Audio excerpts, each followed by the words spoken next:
It's the Frank DeCaro Show, live from New York City and LA on OutQ.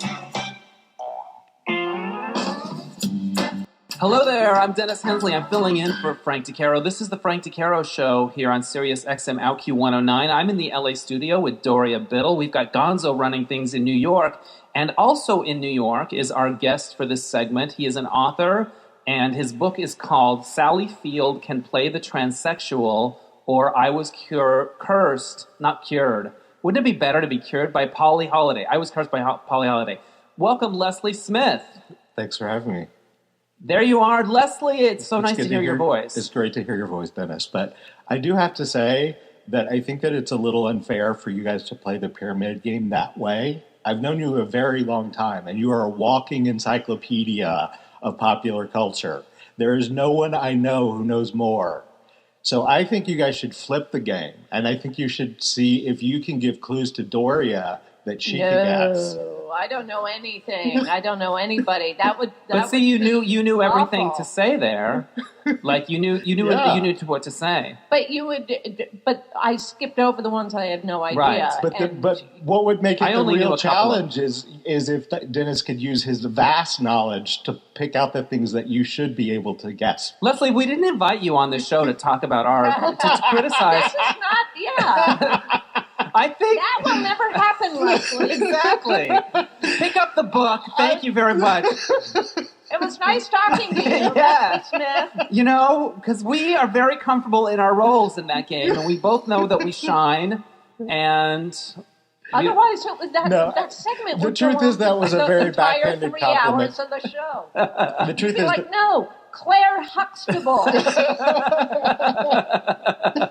The truth is that was meant as a very backhanded compliment to my old friend Dennis, who truly does know more about popular culture than any person I've ever met, and he continues to astound me at his instant recall of everything. It's really, I feel like I'm out of the loop, but maybe. You know what it is? I just never embraced the housewives, and so I feel like I'm out of the loop. I feel like that was my tipping point. Well, that's just good taste, I think. I think so, but I couldn't tell Bethany from Teresa, which is a lie because I think I could because I know who Bethany is. But anyways, Leslie Smith, we're so excited to have you on the show, and you have an event tonight for this book. Right. It's called Sally Field Can Play the Transsexual. Now, break down First of all, I read the book while I was on a flight. I was telling Doria this before you came on, and I read it all in one big gulp, and I couldn't put it down, and I loved it so much. Explain for our listeners where the title comes from. Well, that's a very sort of complicated genesis. The book takes a journey across sort of 25 years of gay culture and our experience with the AIDS crisis. And when I first came to New York in the early 90s, I used to joke that the ACT UP members at the Pride rally were our norma race. I see that. They had signs. They were pissed. Yeah, exactly. And what I wanted to do in creating David was really give him the power to have those kinds of moments of leadership, to get from where he was to a place where he had those moments of leadership, and to sort of continue that.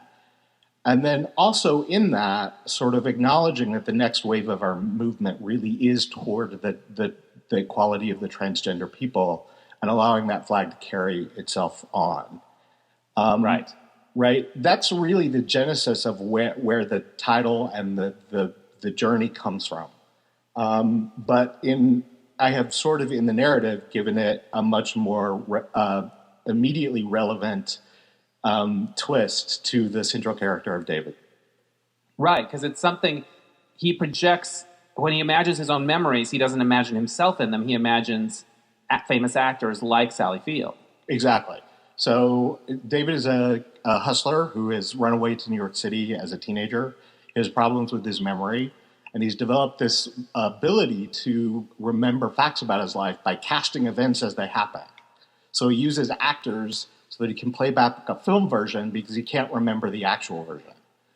But what he always forgets to do is cast himself. And when he plays the movie back in his head, some very particular version of Sally Field is playing him. You know, Sally Field from Smokey and the Bandit or Sally Field from Absence of Malice, and all sort of very driven to the situation that he's in at the moment. And you also go a little more obscure field, like Murphy's Romance. Yeah, Yes. you're just not doing like the big. You dive into the full Yes. Sally Field. Even the Kiss Me Goodbye, which is a largely forgotten movie with James Caan, but I didn't forget it. I remember very vividly seeing it in Tempe, Arizona, and I also remember liking the closing theme so much that I think I recorded it somehow on a cassette because you couldn't buy it. There was no iTunes then, Doria. So yeah, it was a pretty song. I remember that. Yes. And speaking of that movie, she was haunted by a ghost. Correct. In that movie, and that's something that is an element in your story as well. Yeah, I mean, one of the other sort of genesis of the books came from sort of what happened in the late 90s after effective treatment became available, and sort of some of the behaviors that I started seeing in the community, and I started trying to reconcile what we had been through with what was happening sort of seemingly all around me. And the great temptation that I felt to be a part of that. And right.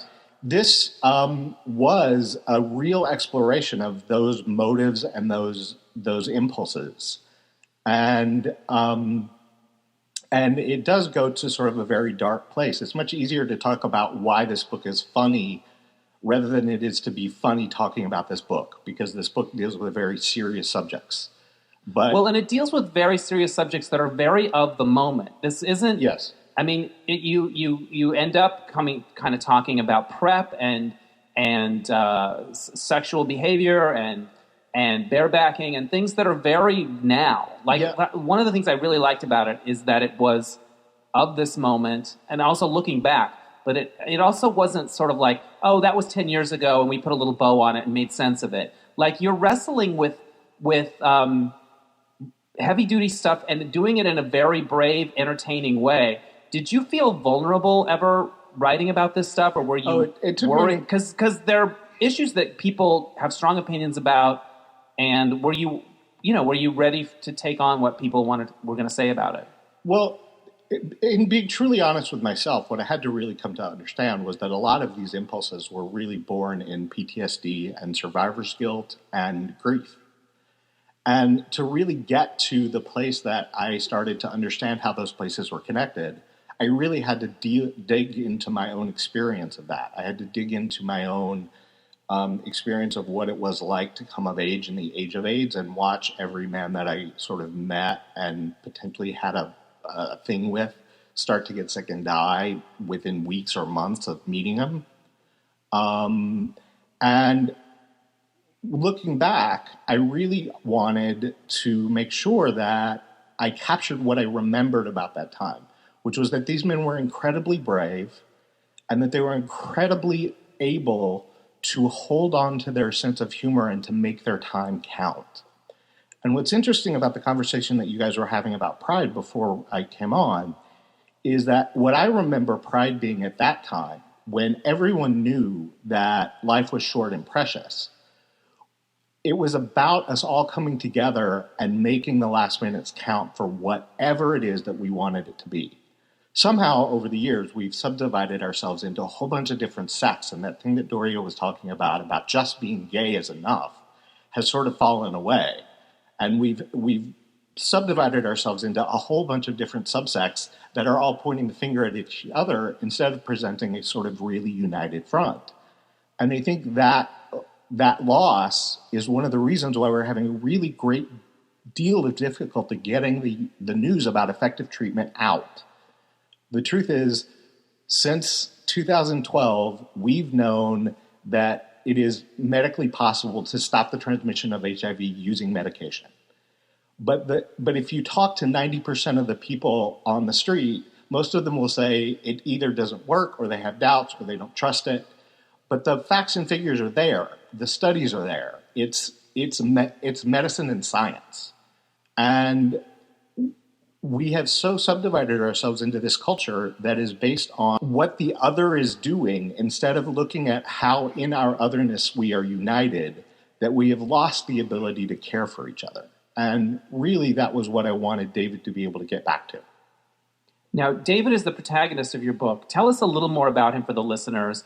He works as a hustler. He comes into a good deal of money, and he's somebody who, I remember you writing at one point that he was somebody who didn't think he was going to live long, and so he wasn't planning that way. And then he had a moment of like, oh, I'm still here. I better figure out what I want to do with my life, which I think is a very interesting theme as well. So talk to us a little bit about David and where he comes from. Well, I think for a lot of us who are in that sort of like 35 to 55 range, there was a really difficult moment of acceptance that came when treatment became available. I've been HIV positive since I was 20. So really wrestling with that question of what it is to have the virus, but accept that it's not going to be deadly anymore after living with the knowledge that it had to be deadly for so long, it takes a huge emotional toll. And he, of course, wrestles with that in similar ways to what I have done. I put a lot of my own experience into David, but I've allowed David to take paths that are much more extreme than I've done in my own life. And to do a journey that comes much later in the schema than mine did. So he tests positive later. He begins unsafe sex practices after treatment became available, which is a really normal thing within the gay community. I wouldn't say it's popular, but I would say it's normal. Right. It's more common than some might think. Exactly.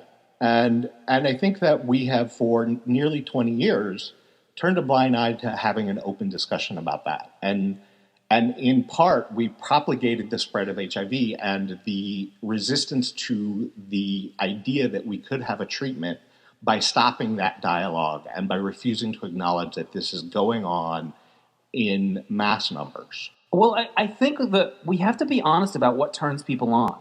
Absolutely. Whether it's healthy that it turns them on or where it comes from, it's still, that's what turns some people on. It's absolutely. And you could say that's wrong, you shouldn't do that, you're dancing on the graves of people that have passed away, da-da-da-da-da. Inside, it's still what turns people on. They're not going to listen. But if you you have to be honest about what does it for people, and some things do it for some people and others not. But you've got to be honest about it. Exactly. If you try to tell them that what they're doing is wrong, they're going to turn you off. They're not going to listen to you. But if you sit down and talk to them honestly about why they're doing what they're doing, and explain to them that they have options based on their choices, you get a much different outcome. But what you hear now is that HIV men keep going back to their doctors, and they stop going to their doctors because of the shaming that they get from their medical provider. And rather than having real holistic conversations about where a person is in his psychological development, in his sexual development, in his health development, we start to have very reactive, judgmental, and labeling statements put on these people. And as a result, their defenses get higher and they become more resistant to the changes that are being actually made available to them. Right. And in writing this book and putting this out there, have you found yourself in the middle of that debate? Or are you getting reactions that surprised you? Or how has it been I'm not getting reactions that surprise me. This is a challenging book. It is a challenging book, and I've been doing a blog that really sort of delves deeper into the issues than the book does. And the truth is that the blog has gotten some pretty nasty responses. My favorite was a man in Arkansas who said that all HIV positive men advocate for PrEP because they just want to fuck negative men without a condom. And that really isn't true. I mean, the truth is, if you know what it is to be positive, you know that there's a tremendous stigma to it, and there's a tremendous burden that goes with your constant care and the constant monitoring of your health that is just unnecessary. And most positive men are advocating for this because they don't want you to have to live what they live. Right. But the spin, because we've ignored it for so long, and because there's been this underground culture that is sort of driven by bareback porn and all this other stuff, people believe that that's the motivator. right? Right. The truth is, the motivator is we want you to have choice, we want you to be safe, we want you to do what you do, but protect yourself and not wind up where we are. I get it. Now, one of the things that you do in your book, which I think is really fun, is you start each chapter with a list that David writes, and some of them are out of sort of sequential order, but they're very they're fun, but they're also sort of telling and interesting. Where did the list idea come from? You know what? It came about so long ago that I can't actually remember where it came from. The truth is that I had to take this book in very small steps, and there are some things about it that I remember very well and some things that I don't remember. When did you start writing it? Had you been writing it for years? Yeah, actually, I started writing bits and pieces of it when we were hanging out in LA in like the late 90s and the early 2000s. What's so interesting about it is it evolved into something that's so timely. So I think it was the perfect timing. I think for a very long time, I've been waiting for the right ending. Right, I created a character who's wrestling with a question that didn't have a satisfying answer, and so a very long time I've been waiting for science to come around, and I didn't know I was doing this, but once the answer appeared, I realized that's what has been holding the progress of this book up, is that there was no way to satisfactorily answer the conundrum of the central character until science gave us one about 2 years ago. And once that happened, then the whole book sort of finally started to come together, and certain pieces of it fell away and things got streamlined in a different way, and it just became a totally different experience and a much more relevant and powerful one, I hope. Yeah, no, it felt like that's what it was meant to be. Doria, here's a list that you will appreciate. Each chapter opens with a list. Some of them are really related to character, and some of them kind of go off on tangents. Doria just had a flight from hell. So chapter 13 begins with a partial list of things I like about flying. Number 1, no matter what the distance, there is a period of forced meditation. That's true, and I like that too. 2, seeing and experiencing new places feels spiritual to me. I agree with that. 3, a plane is the perfect place to read. I agree. 4, the views always remind me of how vast the world is and how small I am. That's cool. And number 5, you'll like this, Doria. No matter how cranky I get, I am never the biggest asshole on the plane. Someone else always earns that title. So each chapter begins with these sort of observations, and some of them are really related to the character and the situations, and some of them are just sort of life, little things like that. And they're really special, and it's sort of, I don't know. I love the list, by the way. Well, that's my thank point. you. I mean, there's a point in the book where David, the lists do come out of sequence, and they come out of sequence for a reason. There's a point in the book where David explains when he begins writing the list and what it does for him. And then later in the book, there's a sort of giant sort of fast forward through time. And most of the lists throughout the book come from that fast forward through time period. So if you're really reading with that knowledge, then you start to understand that you're getting a kind of parallel story. Your protagonist is very driven by sex and uses that's his commodity. And there was one moment where he has, and I'm paraphrasing here, he has what's almost like a romantic date kind of situation, and it's with a guy that's more of a small town guy, and he's crafty, and he's done something with his house. I can't even remember exactly what it was. And you said something, the line of the character looking around going, it's amazing what you can accomplish when you're not trying to get laid all the time. And I thought that was really like, wow, interesting stuff.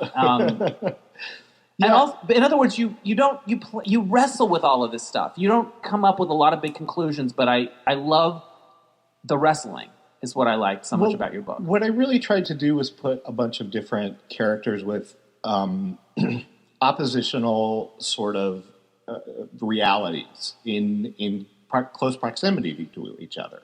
You know, I took David, who is the sort of who, like many gay men, uses his sexuality as his commerce. He does it even long after he has the ability to care for himself. Something he is emotionally attached to and he can't let go of. And then put him in, proximity and attraction to the exact opposite. Someone who really doesn't trade on sexuality at all, but really is a representative of our community as much as the David character is. And but the David could see that in him, that he can recognize it, exactly, and that he's aware enough, and that's, I think, the aspect of it I like.